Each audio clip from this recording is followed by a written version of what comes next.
കാലത്തൊക്കെ പാരഡികൾ എഴുതുമായിരുന്നു.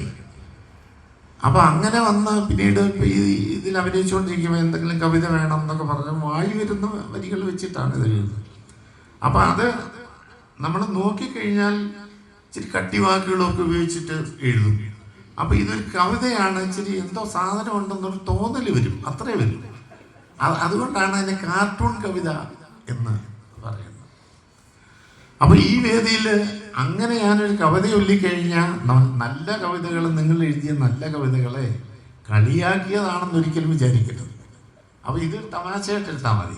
അപ്പൊ അതിൻ്റെ ഞാനൊരു കവിത ആലോചിക്കാം. തിരിഞ്ഞു പോകരുത്. അത് ഈ ലാത്തി ചാർജിനൊക്കെ മുമ്പ് പോലീസ് ഡിപ്പാർട്ട്മെന്റിൽ നിന്ന് പല പോലീസ് ഉദ്യോഗസ്ഥരും എന്നെ വിളിക്കാറുണ്ട്, ചേട്ടൻ അവിടെ വരെ വന്നൊരു കവിത പാടണം, ആള് പിരിഞ്ഞു പോകാനാണ്.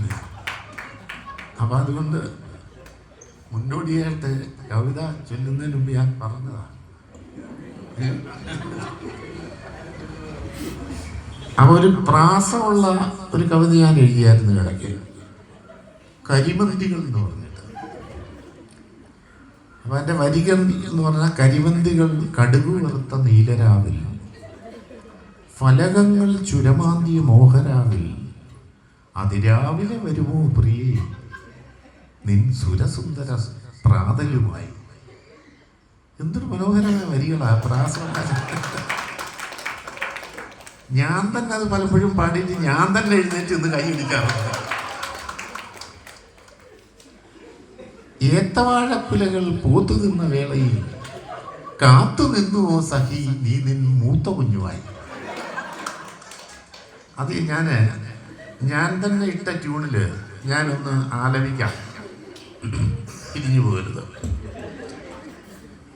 കരിമന്തികൾ കടുകുവറുത്ത നീലരാവിൽ, ഫലകങ്ങൾ ചുരമാന്തിയ മോഹരാവിൽ,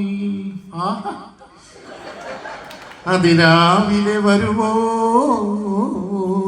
പ്രിയേ നിൻ സുരസുന്ദര പ്രാതലുമായി.